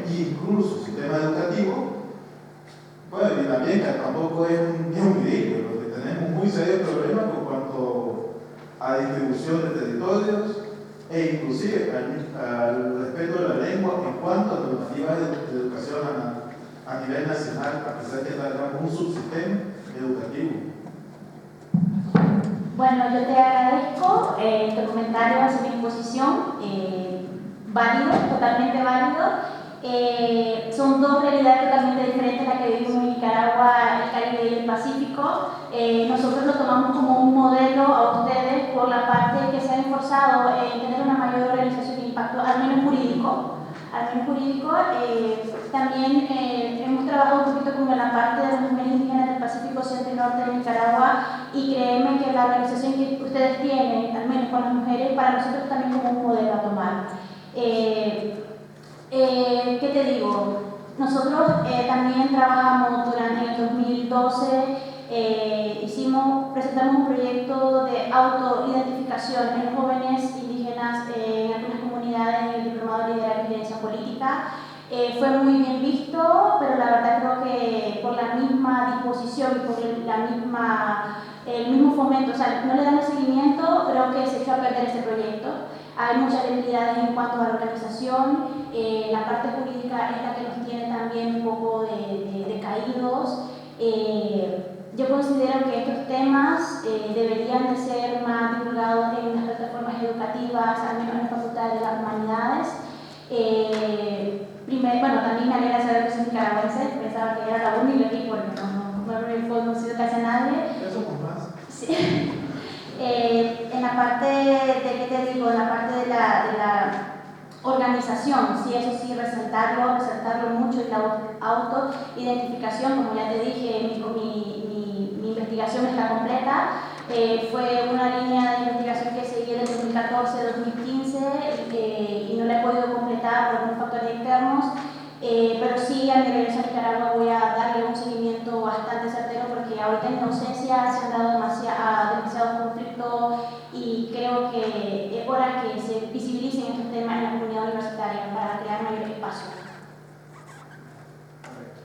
Bueno, yo dos preguntas muy pequeñitas y unas observaciones también. La primera para Claudia, que es de Guatemala, que eres tú, que me parece muy interesante el tema que enfoca desde el punto de vista decolonial por los autores que citas, que son Dussel, también Said, que son casi uno de los precursores en hablar de la teoría crítica y sobre el tema de la decolonialidad, ¿no? La alteridad de cómo los sujetos que son periferizados, ¿no? En ese aspecto me parece muy interesante, porque yo últimamente he estado intentando ver a través del estudio decolonial el tema africano por mediante un autor que se llama Kine Membe, que bueno, sería como un equivalente al Grossfeuer o al Dussel, pero de África. Y no he logrado establecer conexiones, aunque evidentemente las hay, pero es bastante difícil en la medida que el papel de periferia y el papel de inferioridad que le ha dado la biblioteca colonial al africano es mucho más fuerte que incluso al indígena latinoamericano. Entonces, ahí hay como cuestiones metodológicas que yo no sé resolver. Y la última pregunta, bueno, observaciones para Carla, que me parece,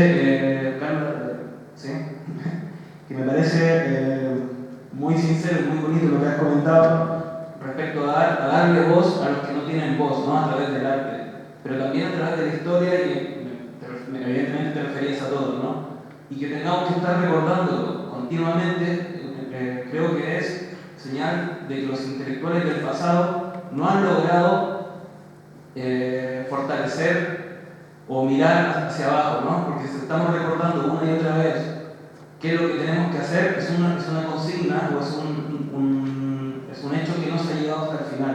Entonces creo que reflejan muchos intelectuales que se han pasado al otro bando, mirando a los grandes poderes, a los grandes sujetos, y han dejado de lado a los sujetos como los indígenas, los negros, los inmigrantes, etc., ¿no? Entonces lo que está reivindicando ahora es una reivindicación vieja, pero no por vieja pierde importancia, ¿no? Entonces quiero decir que es algo que me ha gustado mucho. Vale, ahí está. No. Bueno, Ignacio también tiene una anotación o unos comentarios para Carla y para Claudia, así que vamos a aprovechar a unir ambas interrogantes.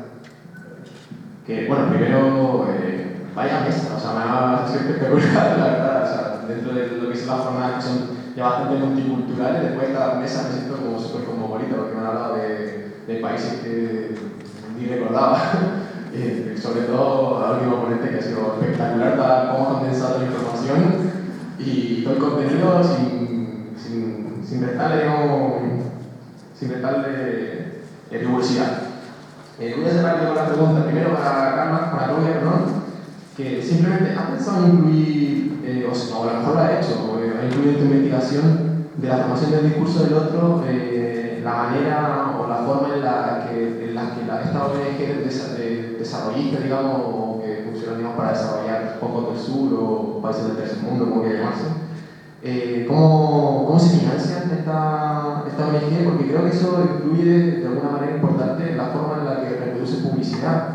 Y particularmente me refiero a una forma que se está dando aquí mucho en Valladolid desde hace poco tiempo, bueno, no tan poco tiempo, pero que es la captación de socios para ser los socios, digamos, para consumir bondad, no sé cómo llamarlo, ¿no?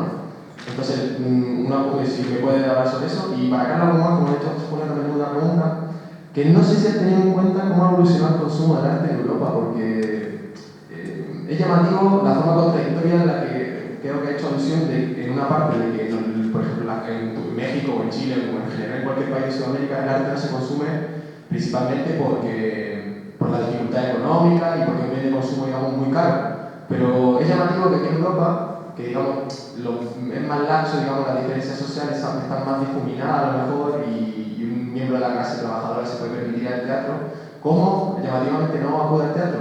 Y cómo la gente que acude al teatro sigue siendo un teatro que digamos de élite, pero no de élite intelectual y cultural, sino de élite, porque el teatro que se consume actualmente aquí en Valladolid, por ejemplo, en cualquier ciudad de España, es un teatro total, de masa total, o sea, muy poco cultural, pero sigue estando elitizado, digamos, en el sentido de que la gente que acude sí que sería la que históricamente acude. Entonces, es llamativo que, aunque teniendo la posibilidad que tenemos de consumir teatro, no lo hacemos, o decidimos no hacerlo. Entonces, es curioso y llamativo que no responde con el sentido común del análisis, digamos, que has propuesto, que me ha parecido acertado, digamos, pero simplemente eso.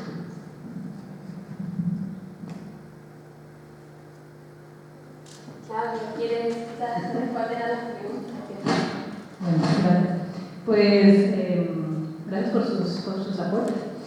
Y sí, efectivamente, al hablar de bibliografía o de autores, de la autoridad desde los otros, porque a nivel académico también esto es impresionante. A la hora de referir, es que los otros siempre se estudian desde Occidente, entonces la literatura siempre está desde aquí. Bueno, Dussel y Said pues han hecho algunas reflexiones y precisamente también está Barbero, a nivel de comunicación, de Latinoamérica. No he profundizado en autores americanos, por ejemplo, entonces sí, en este momento no podría aportar un poco más para esta región. Sin embargo, al menos a nivel bibliográfico, cuando yo he estado investigando desde aquí, es que es increíble, pero de verdad si se requieren autores latinoamericanos y eso, de verdad que muchas veces están en Latinoamérica, ¿no? A veces en las bibliotecas aquí no llegan estos, a nivel de bibliografía, estos autores, claro, hay otras formas de encontrarlos. Pero bueno, en mi caso pues igual a lo mejor me he centrado en Latinoamérica y España, entonces no, en este momento sí no podría aportarte un autor africano, pero sí estaría bien, no sé cómo investigar específicamente, creo yo, en las universidades locales de esos países para encontrar algo. Lo único que he enfocado desde la modernidad, desde aquí se ha estudiado el otro. De hecho, el título también es occidental, porque estoy hablando del otro desde aquí, cuando el discurso del otro también podría salir de ahí mismo. Yo también me he posicionado en este sitio y desde ahí estoy haciendo pues esta crítica que sí está en los estudios críticos. Y en relación a que si se centra en la captación de fondos y los objetivos de las ONG, ¿será eso?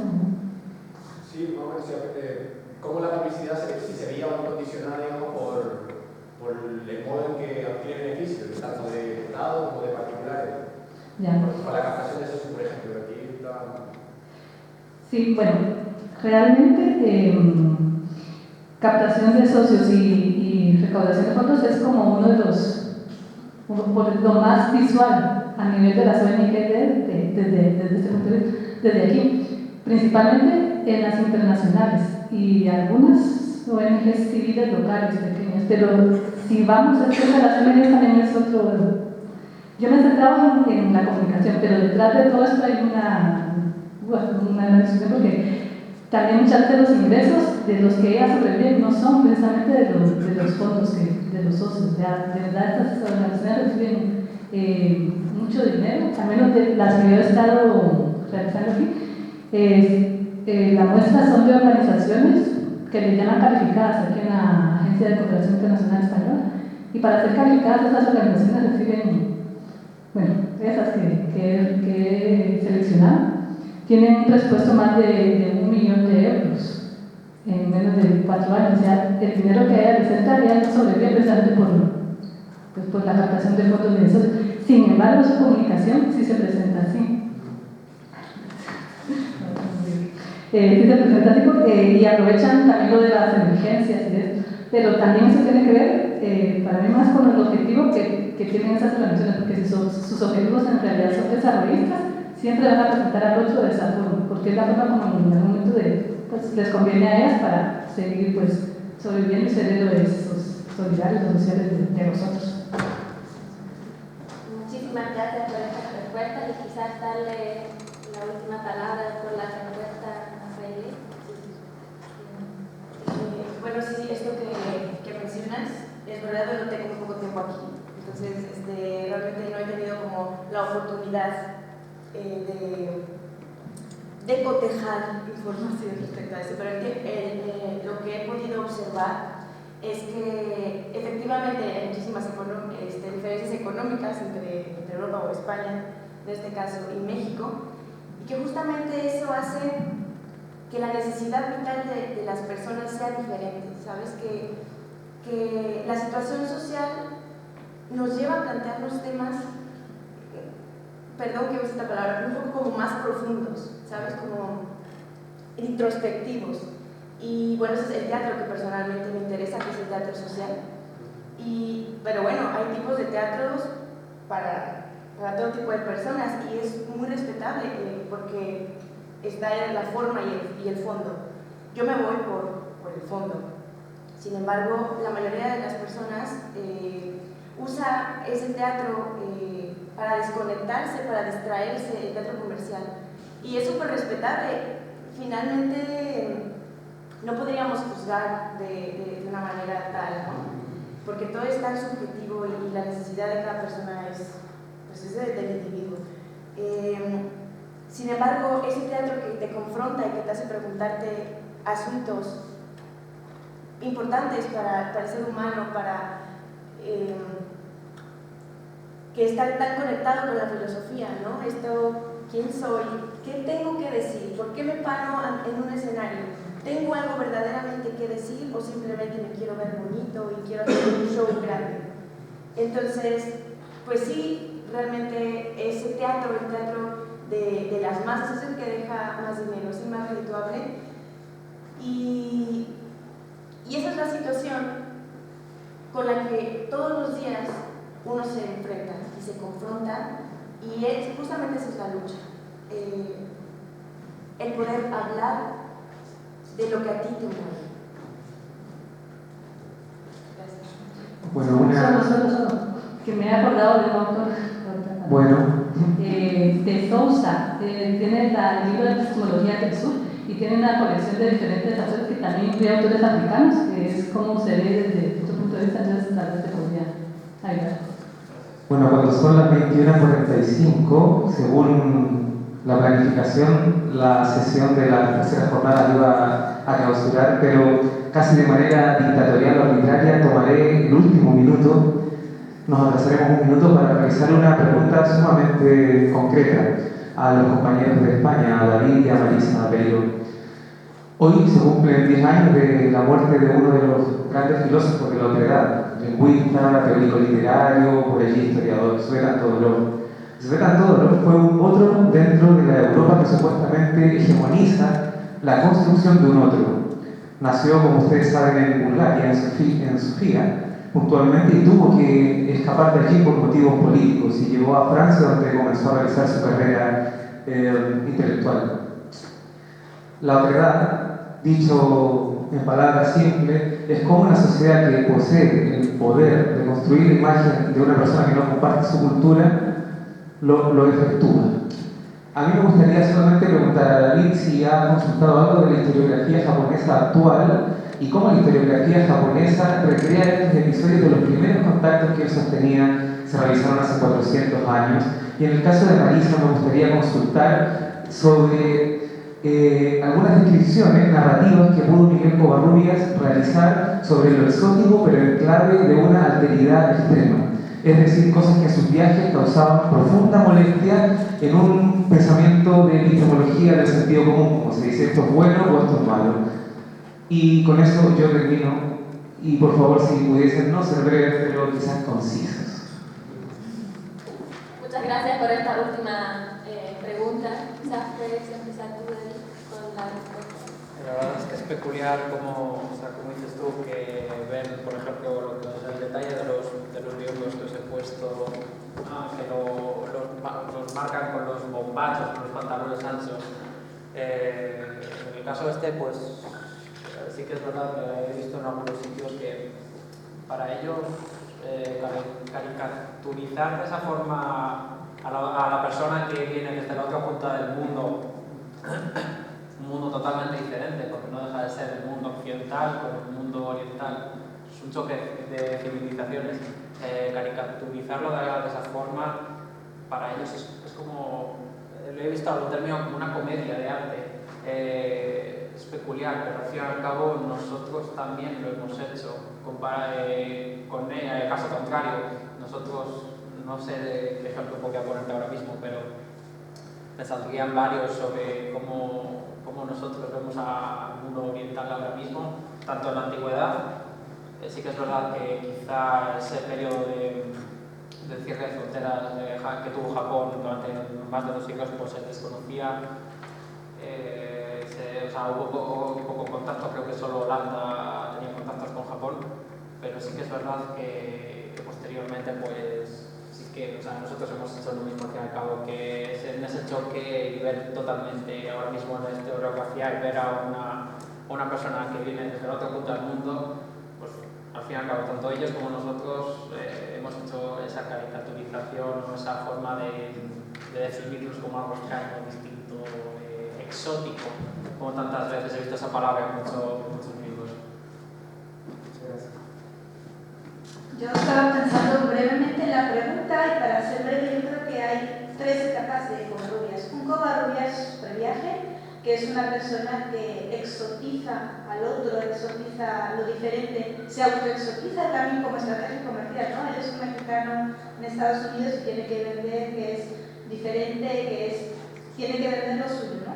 Y es que claro, no había tiempo de ponerlo, pero si dibujamos imágenes del antes y el después, el tipo de ilustraciones que es, el tipo de personajes que elige, al principio siempre son los más tópicos, los más, pues pinta las geisas, pinta el Sig místico, pinta siempre las cosas más llamativas y que van a ser más consumidas porque trabaja para revistas de gran consumo, ¿no? Como Vanity Fair.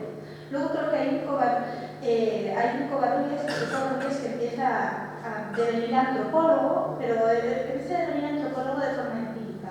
Es decir, él conoce una sociedad y le gusta tanto que se empieza a interesar. Entonces, precisamente la primera literatura científica que hubo sobre Covarrubias es un artículo de Andrés Medina que no me acuerdo cómo se llama ahora mismo, tan académico, pero que habla de Covarrubias como un antropólogo romántico. Yo creo que es el libro de Albert Norbali, de Isla de Bali, creo que es eso, que es una especie de todavía idealización de los balineses como la última cultura remota, todavía sin tocar, buen salvaje que no es salvaje, sino que es muy civilizado. En eso insiste todo el rato el libro, ¿no? Que los vemos como salvajes, pero que son la cultura más civilizada que hay. Sí, desde un punto idealizador también, ¿no? Porque me parece que no hay nada malo para excepto los perros que ladran mucho. Pero después Covarrubias adopta, digamos, posiciones más de científico de campo, más de académico puro y duro, de tener una biblioteca impresionante y buscar hasta el mínimo detalle. Y ahí es cuando empieza a tomar corrientes difusionistas y yo creo que pierde esa visión de los diferentes pueblos como algo de lo que potencia la otredad. Precisamente, él hace mucho, es que no había tiempo, evidentemente, hace muchos esquemas de las similitudes entre un montón de pueblos diferentes, pues de la Melanesia y del sur de México y demás, más buscando esas similitudes que digamos las diferencias. Por lo tanto, yo creo que empieza como completamente, digamos, exotista, y eso es lo que le da dinero y lo que le da fama, pero al final acaba en la completa miseria prácticamente como difusionista y como, yo no puedo decir postcolonial en el año 57 que muere, pero desde luego con una visión diferente. No sé si esto respondía a la pregunta, ¿no? Muchísimas gracias. Bueno, muchísimas gracias. A mí me queda nada más que cerrar no solamente esta mesa, sino también la tercera jornada del colectivo latinoamericano CLAY. De verdad, darles las gracias también no solamente a esta mesa, que de verdad he disfrutado mucho haber compartido con ustedes, sino también a los otros expositores y a ustedes que todavía están acá. Quiero aprovechar a comentar que a mí esta jornada me hizo reflexionar mucho, y no solamente respecto a los contenidos precisos de cada una de las exponencias, que de verdad que me han parecido muy interesantes todos que estuvimos acá todo el día compartiendo, sino también recordarme de algunas preguntas quizás más generales, ¿no? Que son, por ejemplo, ¿no? Para mencionar algunos, ¿qué es el diálogo y cómo lo establecemos? ¿Cuáles son las formas de comunicarnos con los demás o el otro? ¿Quiénes tienen voz? ¿Quiénes pueden hablar? Y eso también como me remite a mi rol como europea respecto a las temáticas tratadas, ¿no? ¿Cuál es mi rol o responsabilidad respecto a esto? Y también cosas como qué es la educación y cómo debería ser. Obviamente no quizás vamos a responder todas estas preguntas, pero yo he disfrutado mucho sentir como un interés compartido en todas estas comunicaciones, de estar compartiendo lo que se está investigando, y de verdad, muchísimas gracias por haber compartido sus comunicaciones.